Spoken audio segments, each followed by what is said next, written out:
349. Decay of Humanism. Chalcedon Report number 71, July the 1st, 1971. Because more than a few have become aware of the growing decay of our worldwide humanistic culture, the concern for answers is extensive and intense.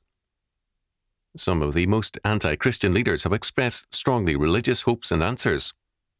As Theodore Roszak in The Making of a Counterculture, page 126, says of one degenerate writer's emphasis, "The cry is not for a revolution, but for an apocalypse, a descent of divine fire.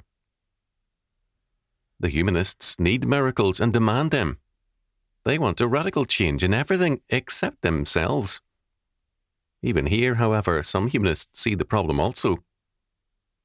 The young leaders of the May 1968 Paris insurrection, Daniel and Gabriel Cohn-Bendit, in Obsolete Communism, the left-wing alternative, write that the real meaning of revolution is not change in management, but a change in man.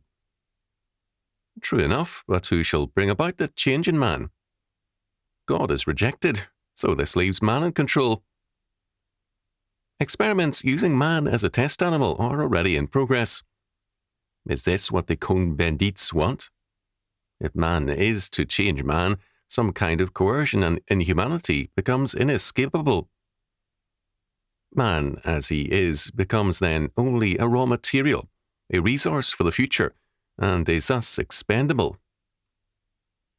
Such an answer only enforces the call for more statism. Whether proposed by statists or anarchists, the insistence that man must change man is a requirement for status, coercion, and control. Having abandoned God, the humanist has not only thereby rid himself of his need for God, as a result, he makes the state into his new God.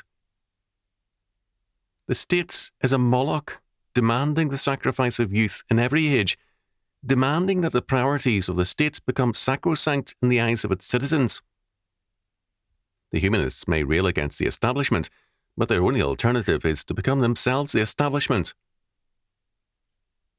In the new states of Asia and Africa, revolutions come and go. Each new set of leaders vows idealistically to institute a new order and soon reproduces the old evils.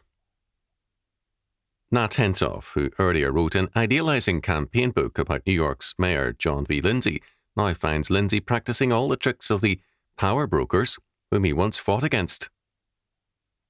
Men have a habit of remaining sinners, and neither state office nor state coercion can usher men into a state of grace. The statist answer is a moral and social dead end. When God changes man by his sovereign grace, he then commissions man to change society by means of God's law. The rebirth or regeneration of man is God's task. The application of God's law word to all of life is man's task. There are today many earnest champions of Reconstruction, concerned humanists who recognize that civilization is in decay.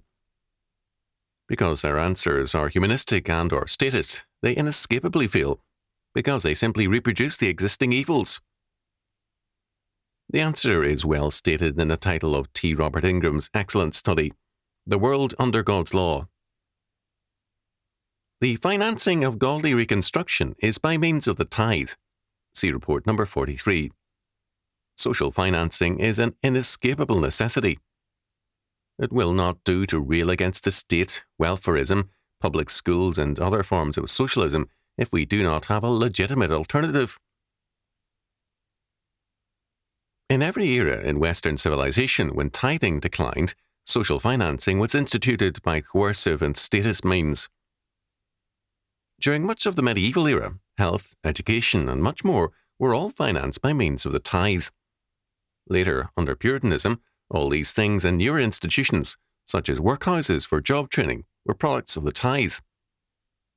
When state financing returned with the decline of Puritanism, the evangelical reawakening led, in the early part of the 19th century, to an abandonment again of statist answers.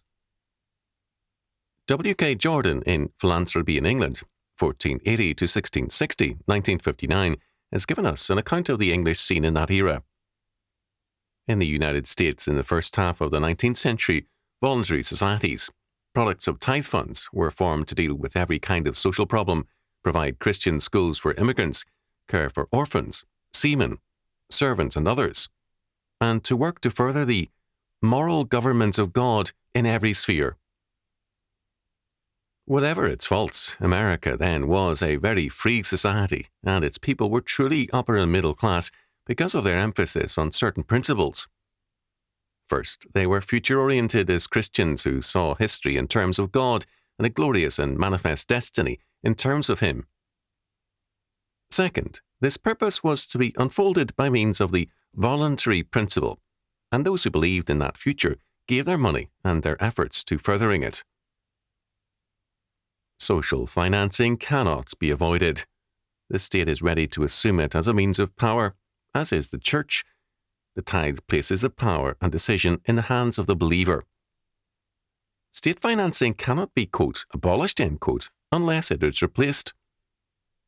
The answer is therefore not legislation, but Christian reconstruction. We cannot wait for people to vote the abolition of welfarism in the public schools. We must construct our own schools and our own more godly welfare agencies. Quietly and steadily, these things are being done.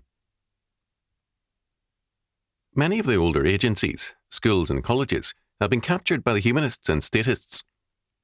The best way to honour the memory of their founders is to carry on in their spirit by establishing new agencies, churches, schools and colleges. The lower class concentrates on the present and blames, quote, the world, end quote, or, quote, the establishment, end quote, for all its problems. An upper class is too busy with the problems of reconstruction and the duties of everyday life to have much time for tut-tutting over the world. Every man who builds has his eye on the future, and he is busy making it for when tomorrow comes. It is his work that stands in it, whereas all the whining and complaining of the bewailers is gone with the wind. The world was not empty when we came into it. Other men have laboured, and we have entered into their labours. Now, in a time of cultural decay, the need to rebuild is especially urgent, and, as always, it takes time, money, and work. Those unwilling to pay the price, and those who discourage easily, have no future. Let them eat, drink, and be merry, for tomorrow they die. Of such men Solomon said, Give strong drink unto him that is ready to perish, and wine unto those that be of heavy heart. Proverbs chapter 31, verse 6. Nowadays, those who are ready to perish want marijuana as well. Meanwhile, the work of reconstruction goes on all around you. True, new foundations do not loom as large as old structures, but they are there. But where are you? In the old structures or building on the new foundations?